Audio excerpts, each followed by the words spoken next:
గజ్వేల్ పట్టణం చుట్టూ నిర్మించిన రింగ్ రోడ్డును పరిశీలించారు బీజేపీ గజ్వేల్ పట్టణ మండల అధ్యక్షులు దేవులపల్లి మనోహర్ యాదవ్, పంజాల అశోక్ గౌడ్. ఈ సందర్భంగా దేవులపల్లి మనోహర్ యాదవ్, పంజాల అశోక్ గౌడ్లు మాట్లాడుతూ రింగ్ రోడ్డు పరిస్థితి ఏనుగు ఎల్లి తోక చిక్కిన మాదిరిగా తయారైందన్నారు. గత బీఆర్ఎస్ ప్రభుత్వం 10 ఏళ్ల అవకాశం ఇచ్చిన గజ్వేల్ అభివృద్ధి పనులు అసంపూర్తిగా మిగిల్చిందన్నారు. ఆనాడు స్థానిక బీఆర్ఎస్ నాయకులు బానిసత్వపు మనస్తత్వంతో కేసీఆర్ దగ్గరికి వెళ్లి మాట్లాడే ధైర్యం చేయలేదన్నారు. ఈనాడు కాంగ్రెస్ స్థానిక నాయకుల పరిస్థితి అలాగే ఉందన్నారు. పదవులపై పైరవీకి తప్ప ఆగిన అభివృద్ధి పనులపై దృష్టి లేదన్నారు. బీఆర్ఎస్ కాంగ్రెస్ లకు గజ్వేల్ అభివృద్ధిపై చిత్తశుద్ధి లేదన్నారు.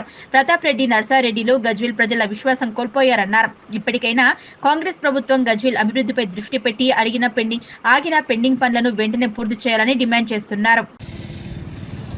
గజ్వేల్ పట్టణంలో ప్రతిష్టాత్మకంగా గత బీఆర్ఎస్ ప్రభుత్వం ఏదైతే రింగ్ రోడ్డు గజ్వేల్కి ఒక మణిహారంగా రింగ్ రోడ్డు నిర్మించిందో 10 ఏళ్ల అవకాశం వచ్చిన కేసీఆర్ గారి ప్రభుత్వం ఇక్కడున్న లోకల్ నాయకుల ఏదైతే స్థానిక నాయకుల అసమర్థతతోని బానిసత్వ మనస్తత్వంతో వాళ్ళు పోయి కేవలం ఈ రింగ్ రోడ్ను కంప్లీట్ చేయమని చెప్పి ఎప్పుడు కూడా కేసీఆర్ గారిని కానీ ఆ ప్రభుత్వాన్ని కానీ అడిగిన దాఖలాలు లేవు.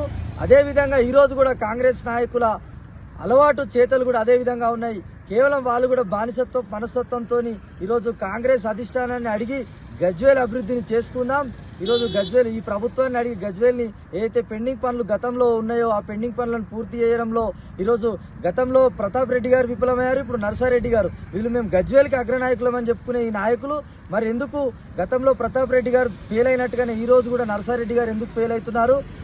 ఏదైతే గజ్వేల్ పెండింగ్లో ఉన్న పనులను ఎందుకు దృష్టి సారించడం లేదు, ఎందుకు మంత్రుల దగ్గరికి తీసుకుపోవడం లేదు, నర్సారెడ్డి గారిని ప్రశ్నిస్తూ ఉన్నాం.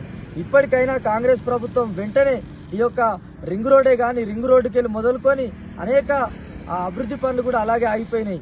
గజ్వేల్ అభివృద్ధి పని ఏ విధంగా ఉందంటే ఏనుగు వెళ్ళి ఈరోజు తోక చిక్కిన మాదిరిగా ఈ రింగ్ రోడ్డు పరిస్థితి ఉంది. కావున వెంటనే ఇక్కడ కాంగ్రెస్ నాయకులు కూడా బీఆర్ఎస్ నాయకులుగా కాకుండా మీకు చిత్తశుద్ధి ఉంటే గజ్వేల్ అభివృద్ధి పైన వెంటనే మీ ప్రభుత్వాన్ని దగ్గర పోయి మీ మంత్రుల దగ్గర పోయి ఏదైతే పెండింగ్లో పనులు ఉన్నాయో ఆ పనులను పూర్తి చేయాలని చెప్పి మేము కాంగ్రెస్ పార్టీని కాంగ్రెస్ ప్రభుత్వాన్ని డిమాండ్ చేస్తూ ఉన్నాం.